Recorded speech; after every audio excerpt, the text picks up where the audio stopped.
Hello everyone.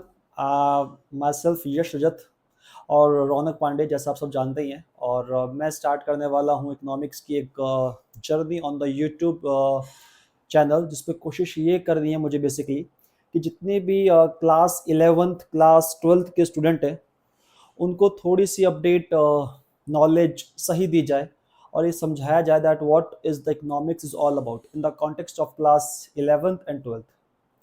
अब जो आज की क्लास है, आज की हमारी पूरी क्लास किसके लिए बेसिकली, देखिए देखने के लिए तो basically it is an introduction class. तो आप चाहे 11th में हैं, चाहे आप 12th में हैं, तब भी ये क्लास आपके लिए पूरी पूरी रिलेवेंट है। बट अगर आपने अभी क्लास 10 पास आउट करा है,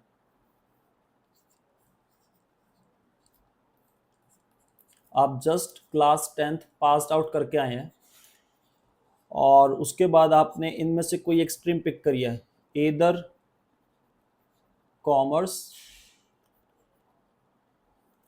और you can say humanities, also known as arts. तो वहां पे आपको कंफर्म्ड है एक सब्जेक्ट आपको दिखाई देगा, that is economics.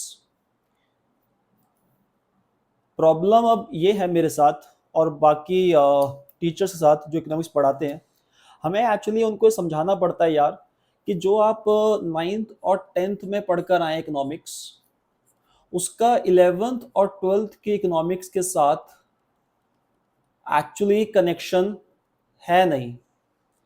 And maximum बच्चे को ये बात समझाने में वी कैन से या काफ़ी टाइम लगता भी है, बिकॉज उसके अपने ऑलरेडी कुछ टॉपिक्स चल रहे होते हैं दिमाग में जो उसने 9th और 10th में पढ़े होते हैं। बट मैं हमेशा बोलता हूँ यार कि जो आपने 11th में करा, जो आपने 12th में करा, अब जो आप करने वाले हैं वो आपके लिए बिल्कुल एक अलग जर्नी है। और जो आप 9th और 10th में कर आए हैं, दैट वॉज टोटली डिफरेंट। तो प्लीज़, इसका इससे उतना ही कनेक्शन है जितना आपका आपकी पढ़ाई से है। हाँ जी, बिल्कुल भी नहीं। तो आ, बस ये बात दिमाग में रखना कि 9th 10th की बातों को आप यहाँ पर ना लेकर आए। This is 11th and 12th, थोड़ा सा लेवल एडवांस हो जाता है, राइट। और चीज़ें काफ़ी एडवांस लेवल पे जाके हमें समझनी पड़ती है। So before I am getting started with, थोड़ा सा आपको मैं सिलेबस के बारे में भी समझा देता हूँ कि सिलेबस पहले क्या था, फिर उसके बाद अब सिलेबस क्या है और लॉजिक है उसके पीछे। ऐसा नहीं है कि सीबीएसई ने जैसा उसका मन करा जोन सी बुक चाहिए वहां पर रख दी है, ऐसा नहीं है। तो आपको थोड़ा समझाता हूं मैं। कहानी कुछ ऐसी है यार। बिफोर 2018, और फिर कहानी है जो आपके लिए अब अप्लाइड है 2018। अब कुछ बच्चे कहेंगे सर हमें तो आप आफ्टर 2018 के समझा दीजिए, पहले का क्या समझना। समझना पड़ेगा यार, बिकॉज एक बहुत ही लॉजिकल स्टोरी है। बड़े ध्यान सुनना। 2018 से पहले 11th में दो बुक होती थी। एक होती थी स्टैटिस्टिक्स फॉर इकोनॉमिक्स और दूसरी बुक होती थी आपकी इंडियन इंडियन इकोनॉमिक डेवलपमेंट। और वहीं क्लास 12th में एक होती थी माइक्रो इकोनॉमिक्स और दूसरी होती थी मैक्रो इकोनॉमिक्स। अब थोड़ा ध्यान समझना, मैं अपने ये बैचेस में कई बार बोलता भी था पहले भी कि statistics for economics is a kind of, you can से, आपने वो पढ़ा होगा 9th और 10th में, मीन मीडियन मोड, रिमेंबर्ड। उसी का ही एडवांस्ड वर्जन है in the class 11th in the statistics for economics. बच्चा कह रहा है सर मैथ्स को तो हम, मैथ्स तो ऑलरेडी डर लगता था 9th और 10th में, 11th में फिर दोबारा से आ गई, वो भी इकोनॉमिक्स में भी। तो देखिए मैथ्स से डरने की नीड नहीं है। It's a beautiful subject. हाँ, इट इज़ ब्यूटीफुल सब्जेक्ट। ये तो अपनी प्रैक्टिस की बात है यार।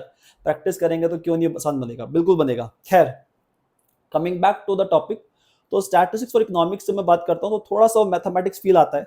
और वहीं अगर मैं बात करता हूँ इंडियन इकोनॉमिक डेवलपमेंट की, just wait for a while.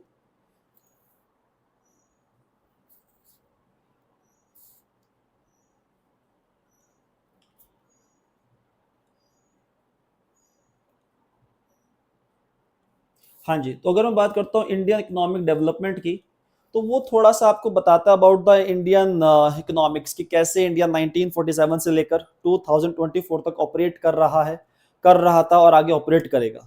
तो ये वो बुक थी।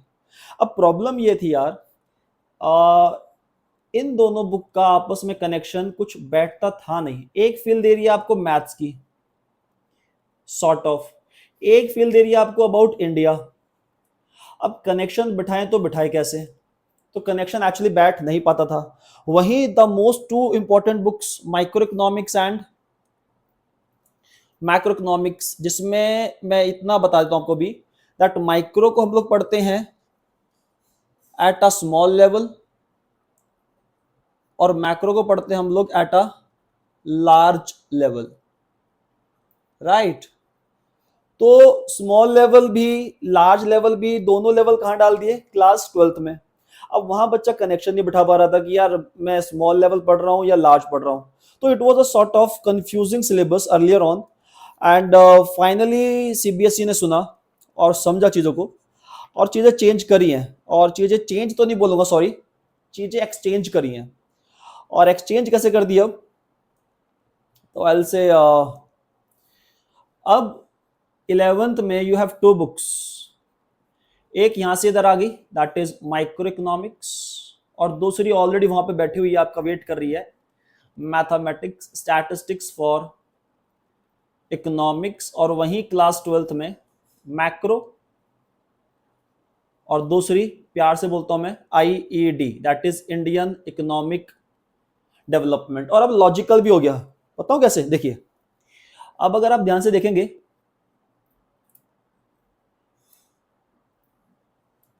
तो माइक्रो इकोनॉमिक्स आपकी 11th पर है, मैक्रो आपकी 12th में। और अगर आप ध्यान से देखेंगे MICRO MACRO एक ही डिफरेंस है, इधर आई है और इधर ए है, जिसमें अगर समझा जाए तो that is clear that micro में जो आई है, that I stands for individual. तो अगर इकोनॉमिक्स को हम लोग पढ़ रहे हैं at the level of individual, तो वो क्या होगा? माइक्रो। वहीं अगर हम बात करें मैक्रो की, तो ए stands for aggregate, that is large. तो अगर मैं पूरी इकोनॉमी को लेकर चल रहा हूं तो कहां जाऊंगा बेटा? मैक्रो में। और वहीं अगर मैं इंडिविजुअल को पढ़ा रहा हूं तो मैं कहां रहूंगा? माइक्रो में। तो बिल्कुल सही, अब बिल्कुल लॉजिकल है। पहले 11th में क्या पढ़ लीजिए? At the level of individual, right. और फिर उसको अपने इंडिविजुअल जो अपने कॉन्सेप्ट्स पढ़े हैं, फिर आप उनको अपना सीख कर समझ कर उसको कहां अप्लाई करिए? क्लास 12th में। और फिर यहां पर मैक्रो और आईडी को भी आप कनेक्ट कर सकते हो, बिकॉज दोनों एग्रीगेट लेवल पर है। और बाकी मैथमेटिक्स तो हमारा पीछा थोड़ा सा छोड़ने वाला नहीं है, प्यारा सब्जेक्ट है, देख लेंगे। तो ये वो छोटा सा सिलेबस का मैंने पॉइंट ऑफ व्यू दिया है फॉर बेसिकली क्लास 11th। और अगर आप 12th में भी हैं लेकिन आपको अभी तक पता नहीं था कि हम ये बुक्स कैसे हैं, बुक्स का डिस्कशन कैसे क्या चल रहा है, तो वो मैंने आपको बता दिया कि बुक्स कैसे आपके सिलेबस में ऑपरेट कर रही हैं। आई होप सो क्लियर होगा।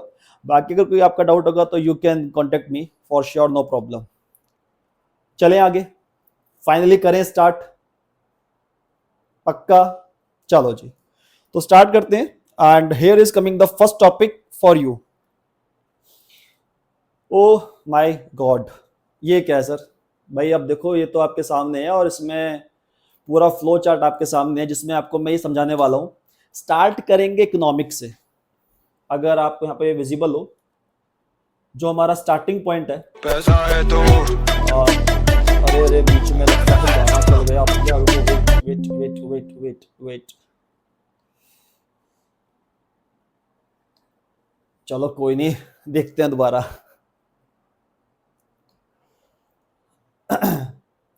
थोड़ा सस्पेंस खुल गया, हाँ, मनी के ऊपर, कोई बात नहीं, चलता है, करते हैं। खैर, कमिंग बैक टू दिस, तो स्टार्ट करेंगे मीनिंग ऑफ इकोनॉमिक से। तो इकोनॉमिक का मतलब क्या लिखा हुआ है? That anything which is related to money और रिसोर्सेस, मतलब दुनिया जहान की वो कोई भी चीज जिसका कनेक्शन या तो मनी के साथ है या फिर रिसोर्सेज के साथ है, कोई भी चीज हो लेकिन कनेक्शन किसके साथ हो, या तो मनी या फिर रिसोर्सेज। अब उसमें आपके मन में आता है कि सर मनी का मतलब तो हमें पता है, वो तो भी हमने वो आपने वो भी एक स्लाइड दी, वो आप कैसे गलती से हो गई थी, हमने वो सुन लिया गाना, है ना। तो ये लो जी, आपकी मर्जी, सुन लो गाना आपके लिए है। ये एक बात तो है, बात तो लॉजिकल है, तो बड़ी बड़ी बड़ी बड़ी बातें, ऐसा है तो लंबी लंबी लंबी लंबी बातें, डॉलर्स ऐसा है तो 5 स्टार सारी मुलाकातें, ऐसा है तो गालियां भी सारे मांग खाते, ऐसा है तो बड़ी बड़ी बड़ी बड़ी बातें, ऐसा है तो लंबी लंबी लंबी लंबी बातें, ऐसा है तो 5।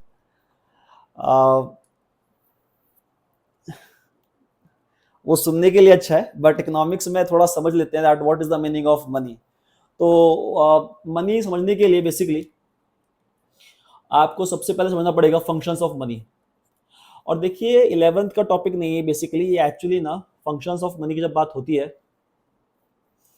तो एक्चुअली आपकी क्लास होल्ड ऑन, तो आपकी class 12th, what happen, why are you नाराज विद मी, ओके परफेक्ट, चलिए। तो this is the topic of basically class 12th। अरे यार ये there is some problem, just wait for a while।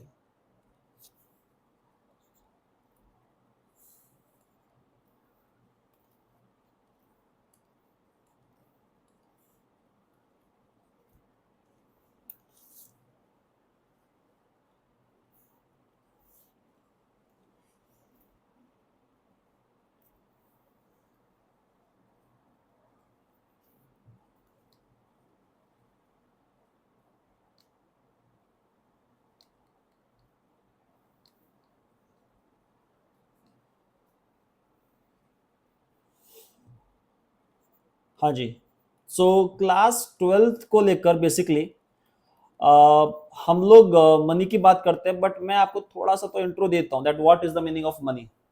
तो functions of money की जब बात चलती है तो देखो मनी के कई सारे फंक्शन है, बट उसमें जो सबसे इंपॉर्टेंट है that is money as a medium of exchange in general. और मीडियम ऑफ एक्सचेंज का मतलब क्या है कि देख लीजिए, मान लेते हैं कि एक प्रोड्यूसर है जिसने गुड्स प्रोड्यूस करे, सर्विस प्रोड्यूस करी, और वो किसको प्रोवाइड कर रहा है, वो गुड्स और सर्विसेज टू द कंज्यूमर। तो कंज्यूमर उसके बदले में उसको जो अमाउंट पे करेगा, राइट, जो उसको हेल्प कर रहा है to complete the transaction, that particular thing is known as the money which is a medium of exchange. और जैसे मैं आपको बोल रहा हूं कि क्लास 12 में तो खैर डिटेल में करने ही वाले हैं, राइट। तो वहां पे देखेंगे, बाकी मनी का मतलब मैंने आपको समझा दिया इन शॉर्ट अभी, दैट मनी अपने नाम से नहीं, मनी अपने काम से जाना जाता है, that is money as a medium of exchange. लेकिन जो हमारा सारा फोकस है अभी एज ऑफ नाउ, मैं चाहता हूं अपना फोकस रखना on to the resources only. और रिसोर्सेज के बारे में जब बात होती है तो लिखते हैं that resources are those goods which are used in the production of other goods. तो रिसोर्सेज कौन है, जो अपने लिए काम करते हैं, दूसरों के लिए काम करते हैं। हाँ जी, सामने विजिबल है, resources are those goods which are used in the production of other goods, जो दूसरे गुड्स के लिए काम करते हो। सर एग्जाम्पल, तो एग्जाम्पल आपके सामने लिखे हुए हैं, 4 एग्जाम्पल हम लोग लिखते हैं। First is capital, second is enterprise, third is land, and the fourth one is labour. और यहां पर आप देख रहे होंगे ध्यान से कि मैंने पहला लेटर ग्रीन कलर से लिखा है, दैट इज सेल, CELL। तो निमोनिक बन जाता हमारा कैपिटल, एंटरप्राइज, लैंड और लेबर। स्टार्ट करते हैं बॉटम से। Labour you know the worker, right. Land you know, कोई दिक्कत नहीं। एंटरप्राइज का मतलब we can say the businesses, in other meaning you can say that. Capital हम उस पैसे को कहते हैं जिससे हम लोग अपने बिजनेस को या तो स्टार्ट करते हैं या उसको एक्सपेंड करते हैं। तो कैपिटल मतलब the money required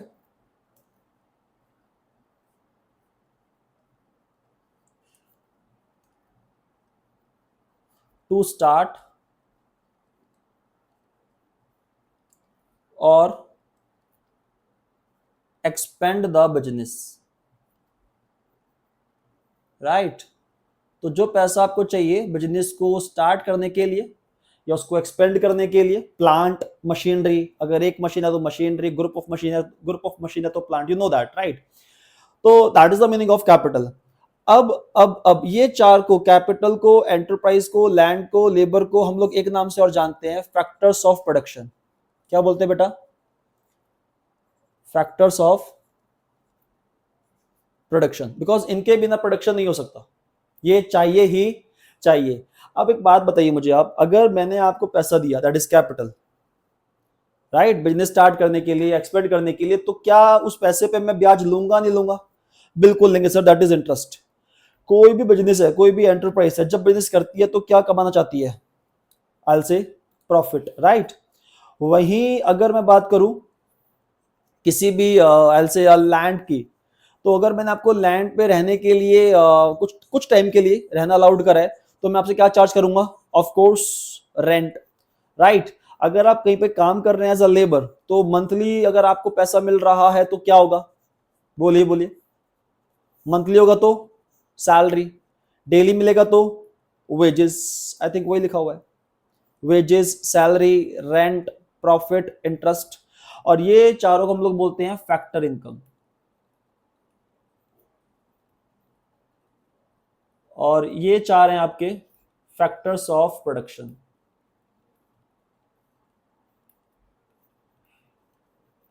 I hope so clear होगा।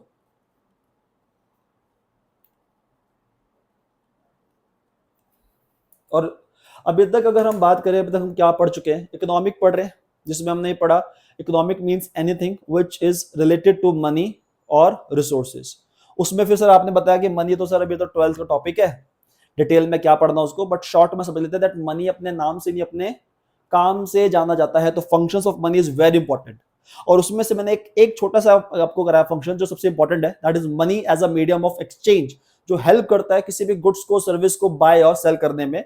और हम सब जानते हैं मनी को उसमें, तो राइट। फिर हमने बात करी रिसोर्सेज की, तो resources are those goods which are used in the production of other goods, जो दूसरे गुड्स में हेल्प करते हैं उनको मैन्युफैक्चर्ड करने में, right, that is production. Example चार, कैपिटल, एंटरप्राइज, लैंड और labour. Are you with me? Perfect. Capital मिलता है इंटरेस्ट, एंटरप्राइज कमाती है प्रॉफिट, लैंड पे आता है रेंट, और लेबर को मिलता है वेजेस और सैलरी। डेली काम करेगा तो वेजेस, मंथली काम करेगा तो सैलरी। सिंपल है, क्लियर है, ग्रेट। आगे चलते हैं, और जो नीचे लिखा हुआ है वो बहुत बहुत बहुत ही ज्यादा इंपॉर्टेंट है, बिकॉज अब आपकी इकोनॉमिक्स की वो, मैं कहता हूं, बेसिक फाउंडेशन बन जाएगी अब। Wait for a while. हाँ जी, दिस इज वेरी वेरी, और you can say infinite important, features of resources. और दो फीचर्स है हमारे पास। पहला बोलता है रिसोर्सेज आर लिमिटेड, और I can say scarcity of resources. एक ही बात है यार। मैं आपसे पूछता हूं, बड़ा सिंपल सवाल है, कितना पैसा, कितनी प्रॉपर्टी, कितनी वेल्थ आपके लिए इनफ होगी? सोचिए, लगाइए दिमाग। बच्चों के दिमाग में है सर, हमें लगता है 1000 करोड़ काफी रहेगा, बहुत रहेगा सर। तो बच्चों, हाँ क्यूट क्यूट से बच्चों, 1000 करोड़ तो कौन थे वो, मुकेश अंबानी के सुपुत्र, हाँ समझ गए बच्चे, अनंत अंबानी जी की शादी में नहीं, प्री वेडिंग में जी, इतना खर्चा कर दिया। और आप मुझे कह रहे हैं कि एक मिनट जस्ट, प्री वेडिंग में कितना उड़ा दिया? 1000 करोड़, और आप कह रहे हैं कि सर इतना हमारे लिए काफी रहेगा। ये तो हमें लग रहा है अभी 1,000 करोड़ आते ही हमारा विजन वैसा हो जाएगा। बोलो यार, यस और नो? हाँ सर, बात तो ठीक है। यानी कि अपने पास जितना वेल्थ हो, जितनी प्रॉपर्टी हो, कितनी कार्स हो, कुछ भी कितना हो, हमेशा क्या रहता है? कम। कम क्यों रहता है सर? ऐसा क्या प्रॉब्लम है सर? लालची हो सर आप? लालची सभी है भाई, because human wants are always unlimited. अपने पास जो भी है वो क्या है? सॉरी, अपने पास जो है वो लिमिटेड इसलिए है, आई एम सॉरी, हमारे पास जो कुछ भी है वो लिमिटेड इसलिए है क्योंकि हमारी वांट्स आर ऑलवेज अनलिमिटेड। हमें हमेशा कुछ ना कुछ चाहिए। We want a lot of things, और कितना मिल जाए, कितना भी मिल जाए, हमेशा कम ही होता है। That is why whatever we have, 500 गज का घर है, कम है। 1,000 गज का है, कम है। 2,000 गज है, कम है। अंबानी साहब के पास क्या है? एंटीला। जाके उनसे पूछ लीजिए आप कि सर एंटीला से बड़ा कुछ अभी ड्रीम है क्या? वो बोलेंगे बिल्कुल है। Why not, he is still working, right. मैं आपके सामने कुछ और एग्जांपल रखता हूं, फिर मैं आऊंगा फीचर नंबर 2 पर। Just hold on. ये लीजिए, ये दुनिया के कुछ छोटे मोटे लोग हैं, है ना, ज्यादा कुछ थोड़े ना है। आई होप आप इनको जानते होंगे। नंबर 1, हाँ जी, बोलिए। अरे नहीं पता या पता है? जेफ बेजोस, ये हैं? नलायको, सुधर जाओ। ये रहे Jeff Bezos, and he is the Elon Musk.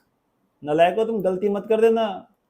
मैं तो तुम्हें चेक कर रहा हूँ कि चल रहा है, बता तुम कुछ कार्यक्रम बिठा दो इधर, तुम्हारा भरोसा भी नहीं है, हैं? कह रहे सर हमें तो लगा था आप ही को नहीं पता, लो भाई लो। तो he is the Elon Musk and he is Jeff Bezos,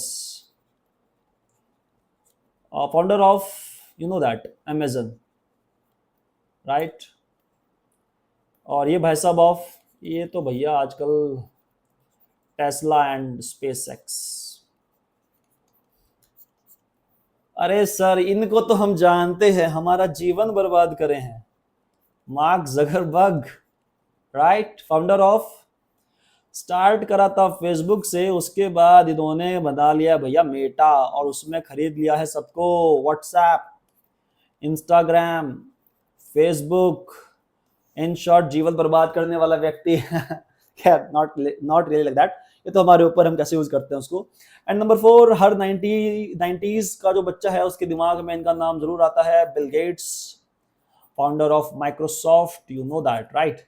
तो ये सब जो लोग हैं, अमीर हैं, गरीब हैं, कैसे हैं, या very rich, of course they are very rich. तो इनके लिए रिसोर्सेज क्या है? इनके लिए भी रिसोर्सेज लिमिटेड है या इनके लिए अनलिमिटेड है? क्योंकि इतने अमीर है, इनके पास किसकी कमी होगी? क्या दिमाग काम कर रहा है आपका? सर इनके लिए तो होना चाहिए अनलिमिटेड, क्योंकि इनके पास तो खूब पैसा है। अच्छा जी, तो मेरा एक सवाल है आपसे, ये चारों आज भी काम कर रहे हैं या रिटायरमेंट लेके अपना मस्त शाम को चाय पीते हैं और फिर कमेंट पास करते हैं, अरे भाग्यवान, क्या होगा देश का, ये मोदी जी क्यों नहीं करते कुछ देश का? प्रॉपर वो पॉलिटिक्स पर चर्चा चल रही है, या आज भी काम कर रहे हैं, आज भी अपने बिजनेस को रन कर रहे हैं, आज भी इनकी वांट्स हैं, आज भी इनकी डिजायर है? आंसर इज यस, आज भी वांट्स हैं, आज भी डिजायर है, यानी कि human wants are always unlimited. तो इनके लिए भी रिसोर्सेज क्या होंगे? Resources are limited. चाहे आप दुनिया के सबसे अमीर आदमी हो, चाहे आप सबसे गरीब आदमी हो, सबके लिए रिसोर्सेज क्या है? लिमिटेड। और वो क्यों है? बिकॉज सभी की ह्यूमन वांट्स क्या है? Unlimited. That is the reason. I hope so clear होगा बेटा। Feature number 1 I hope so clear होगा आपको, that is resources are limited because human wants are unlimited, or I should say scarcity of resources। अच्छा, दूसरा अगर मैं देखता हूं फीचर, तो वो है आपका ऑल्टरनेटिव यूजेस ऑफ रिसोर्सेज। और इसको करने के लिए एक स्लाइड ओपन कर ही लेते हैं। Just wait for a while. So that is the slide. Alternative uses of resources. और बड़े ध्यान सुनना, एग्जांपल ज्यादा मुश्किल नहीं है, आपके लिए आसान रहेगा. रिसोर्स के एग्जांपल में आपको याद होगा हमने लैंड का एग्जांपल लिया था. Remembered? Cell, capital, enterprise, land, labour. तो उसमें से मैंने एक एग्जांपल ले लिया ऑफ लैंड. अब लैंड के यूज एक है या कई सारे यूज हो सकते हैं? सर कई सारे हो सकते हैं. उसी लैंड पे हम इंस्टीट्यूट ओपन कर सकते हैं, उसी लैंड पे हम एक जिम ओपन कर सकते हैं, अपनी बॉडी वॉडी बना सकते हैं, राइट. उसी लैंड पे हम कोई शॉप ओपन कर सकते हैं, पॉसिबल. अब क्योंकि मैंने आपको समझाया अभी that resources are limited also. Budget ले लेते हैं कि हमारे पास है 2 करोड़ रुपीस फॉर कंस्ट्रक्शन. और जैसे ही मैं कॉन्ट्रैक्टर के पास बोला गया तो उसने बोला सर 2 करोड़ रुपए में आप तीनों काम नहीं कर सकते, आपको कोई एक करना पड़ेगा. अब कई बच्चों के दिमाग में आएगा तो सर हम ना और पैसे ले आते. तो बेटा अभी तो समझाया मैंने, रिसोर्सेज आर लिमिटेड. आप तो 3 क्यों, मैं तो कह रहा हूं आप 30 फ्लोर का बना लो, कौन रोक रहा है. बट प्रॉब्लम फिर क्या आएगी उधर? प्रॉब्लम ये है ना कि हमारे पास कुछ तो जब हमारे पास इतना पैसा होगा कि 30 की कंस्ट्रक्शन हम लोग कर सकते हैं तो फिर 40 चाहिए, 50 चाहिए. तो अभी के लिए प्रेज्यूम कर लिया मैंने कि हमारे पास कितने रुपए पड़े हुए, सिर्फ only 2 crore rupees, right, for the purpose of construction. और उसमें आप तीनों नहीं कर सकते, कोई एक आपको चूज करना पड़ेगा, राइट. अब बड़े ध्यान सुनना. फॉर एग्जाम्पल ऐसा प्रेज्यूम कर लेते हैं एक बार और कि इंस्टीट्यूट से पूरे साल में 2 करोड़ लगाने के बाद और प्रॉपर्टी की वैल्यू है लेट से 8 करोड़, तो 8 + 2 टोटल इन्वेस्टमेंट हो गया आपका 10 करोड़ का.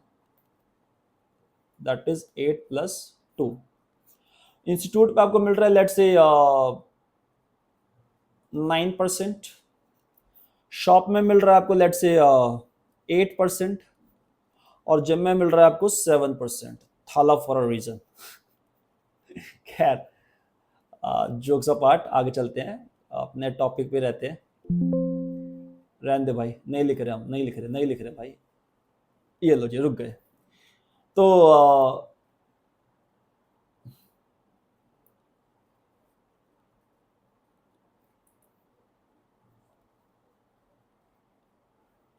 लिख के मानेंगे जी.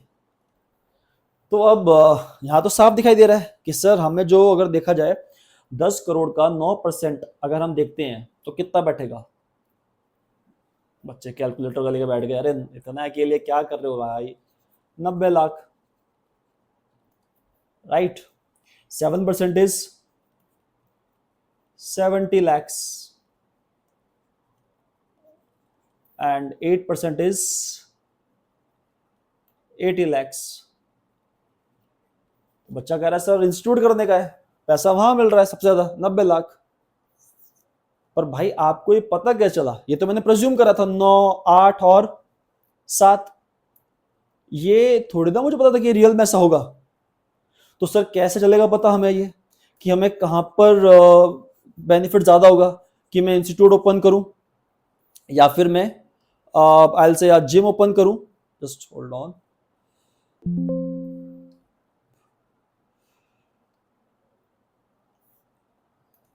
तो ये सब पता क्या चलेगा अब कि मेरे लिए सबसे ज्यादा बेनिफिशियल क्या है, इंस्टीट्यूट, जिम, शॉप या कोई और बिजनेस. बिकॉज मुझे तो क्या चाहिए, मैक्सिमम प्रॉफिट, राइट.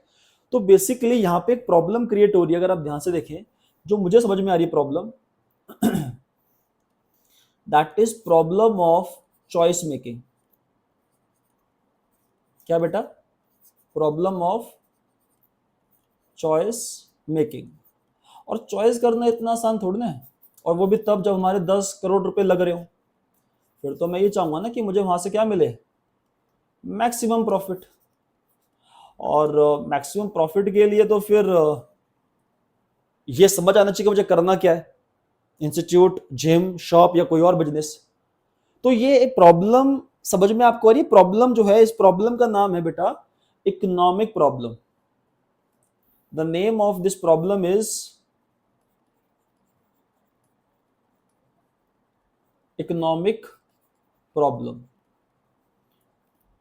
और ये प्रॉब्लम जो भी यहां पर अराइज हुई है, इस प्रॉब्लम का एक बार मैं काम करता हूं, आपको दिखा देता हूं इसके कारण क्या है और कैसे प्रॉब्लम चल रही है। सो ये रहा सामने आपके, अब आपको सारी बातें एकदम क्लियर हो जाएंगी जो मैंने समझा अभी तक आपको।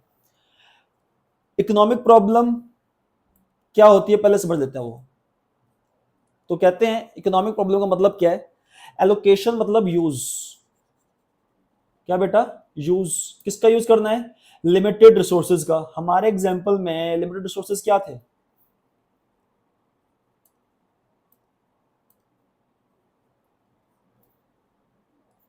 Land, yes, into their alternative uses. तो gym option 1, option 2 institute, option 3 shop, या फिर ऑप्शन नंबर कोई भी 4 हो सकता है, एन नंबर ऑफ ऑप्शन, है ना। सारे नहीं कर सकते हम, क्यों नहीं कर सकते, बिकॉज रिसोर्सेज क्या हमारे पास, लिमिटेड, रिसोर्सेज आर लिमिटेड। खैर, coming back to the definition, तो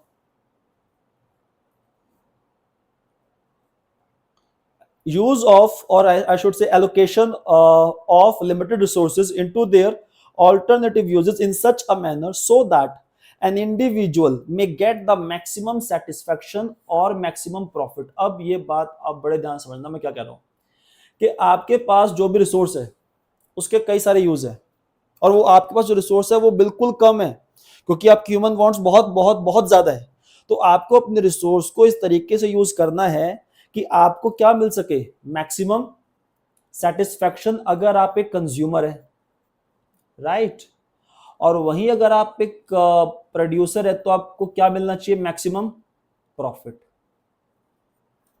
ओके सर, अब हमें थोड़ा थोड़ा समझ में आ रहा है सर, लेकिन अभी थोड़ा ही आया है, कोई बात नहीं यार, पूरा करके जाऊंगा, टेंशन ना लो। यूज ऑफ लिमिटेड रिसोर्सेज मतलब हमारे पास कुछ भी है। एग्जाम्पल के लिए हम मान लेते हैं भाई आपके पास अभी पड़े हुए हैं 2000 रुपए, ठीक है। अब इस 2000 रुपए के कितने यूज हो सकते हैं, सर कितने भी कर लो, इनफाइनाइट है, बिल्कुल सही बात है। लेकिन इकोनॉमिक्स ये बोलता है कि इस इनफाइनाइट में से भाई तुम्हारे लिए बेस्ट क्या होगा। हो सकता है इस 2000 को आपने बैंक में डिपॉजिट कर दिया, आपको वहां से इंटरेस्ट आता रहेगा, आपने उसको स्टॉक मार्केट में लगा दिया, इन्वेस्ट कर दिया, है ना। या आपने 2000 रुपए के अपने ऊपर कोई सेल्फ इंप्रूवमेंट के लिए कोई कोर्स कर लिया, कोई लैंग्वेज कोर्स कर लिया, यस और नो। लेकिन वही अगर मैं इस 2000 रुपए को अमाउंट को और बढ़ा देता हूं, मैं रिसोर्स तक पहुंच जाता हूं, कंट्री के रिसोर्स, फॉसिल फ्यूल्स। अगर हमें इन सब का यूज करना है तो देखना पड़ता है कि कहां पर यूज करने से हमें ज्यादा प्रॉफिट होगा और कहां पर कम प्रॉफिट होगा। लेकिन वो प्रॉफिट ज्यादा है या कम है, रीजनेबल है या नहीं है, वो कौन सिखाएगा। तो नीचे लिखा हुआ है बेटा, that solution of economic problem is given by the economics. तो ये हम लोग पढ़ने वाले हैं। स्टार्ट किया था इकोनॉमिक्स से, अगर आपको याद हो कि हमने स्टार्ट किया था इकोनॉमिक्स, और हम अब क्या पढ़ रहे हैं, solution of economic problem given by the economics. और मैं अगर आपको एक बार रिपीट कर दूं,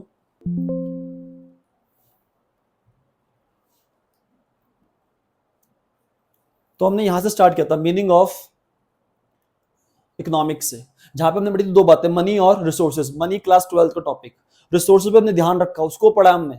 और रिसोर्सेज ने बताया हमें कि ये वो गुड्स होते हैं जो दूसरे के प्रोडक्शन में हेल्प करते हैं। एग्जांपल 4 थे, कैपिटल, एंटरप्राइज, लैंड और लेबर।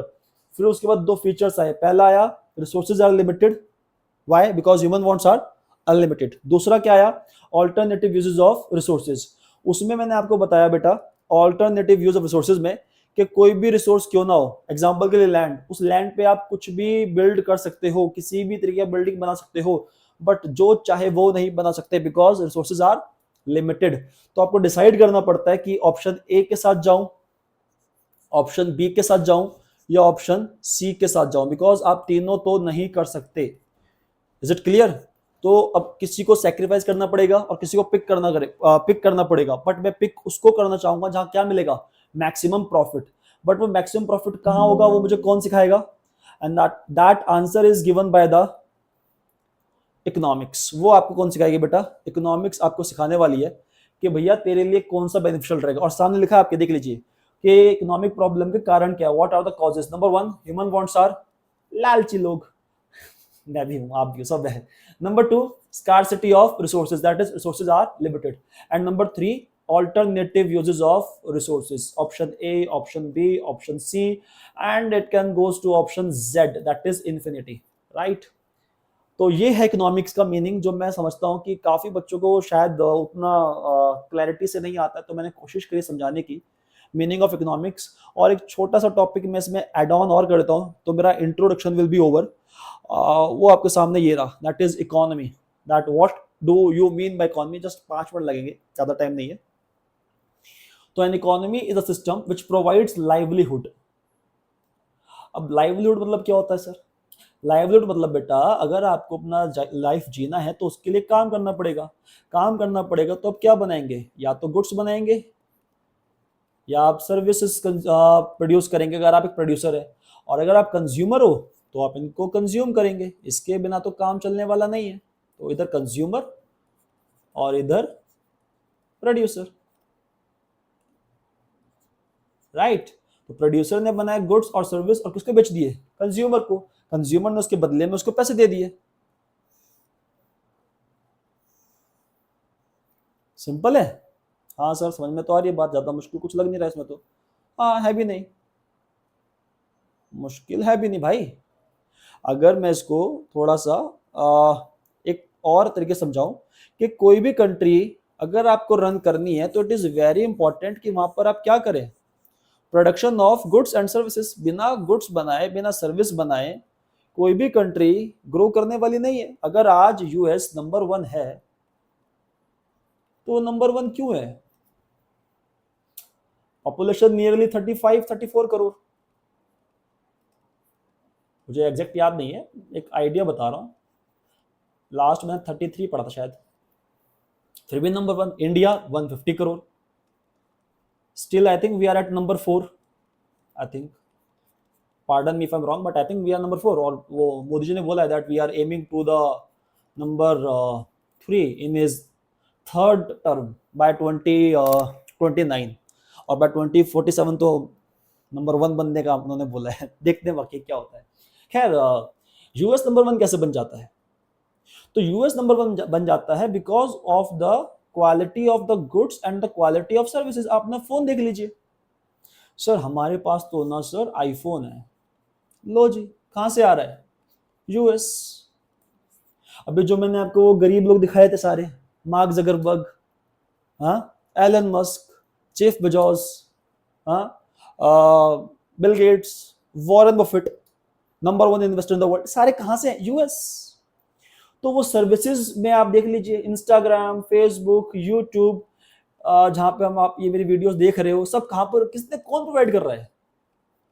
यूएस। तो भाई वो इकोनॉमी ग्रो क्यों नहीं करेगी? तो जब कोई कंट्री गुड्स बनाती है, सर्विसेज बनाती है, बेचती है, तो उसको जब बेचती है तो जो पैसा आता है उसको बोलते हैं जीडीपी। जीडीपी का मतलब बड़ा सिंपल समझ लीजिए, एक साल ले लीजिए आप, financial year. Financial year let's say last गया है 23-24, स्टार्ट होता है 1 अप्रैल, पता होगा आपको, हाँ होशियार हो आप तो। खत्म हो गया 31 मार्च 2024 को। इस टाइम में इंडिया ने बहुत सारे गुड्स बनाए होंगे, बहुत सारे सर्विस बनाई होगी, उनको बेचा होगा, और बेच के क्या होगा, रुपीस, डॉलर, ये सब आया होगा, राइट? तो नियरली वो जो वैल्यू निकल कर आएगी आपकी इन रुपीस और इन डॉलर्स, उसको लोग बोल देंगे व्हाट, जीडीपी। तो दैट इज नियरली, जो मुझे याद आ रहा है, around and around I think US dollars में आया था कुछ 4.5 trillion dollars. And we are growing at a very good rate actually, है ना? और बाकी इकोनॉमी, आप ये आपको समझ में आना चाहिए इकोनॉमी में, दैट इकोनॉमी मीन्स कहीं ना कहीं हमें ये बात देखनी है कि किसी भी कंट्री में अगर लाइफ पॉसिबल रखनी है तो वहाँ पे एक सेटअप चाहिए, एक सिस्टम चाहिए, और वो सिस्टम आपको जो प्रोवाइड किया जाता है तो उसको बोलते हैं इकोनॉमी। और इकोनॉमी को कैलकुलेट करने के लिए, उसको जानने के लिए आपको देखना पड़ता है what, GDP. So that is a very small introduction of economic economics and economy, ताकि आपके वो बेसिक क्लियर हो जाए, और फिर हम आगे आपसे बात करेंगे अबाउट इकोनॉमिक्स, जो टॉपिक मुझे लगते हैं कि आपको पता होना चाहिए। I will try my best कि आपको बताऊं और आपकी थोड़ी नॉलेज को एनहांस करूं, और आपसे भी बहुत कुछ मैं सीखूं। ओके, सो मिलते हैं नेक्स्ट क्लास में और नेक्स्ट वीडियो में। Thank you so much and जय हिंद।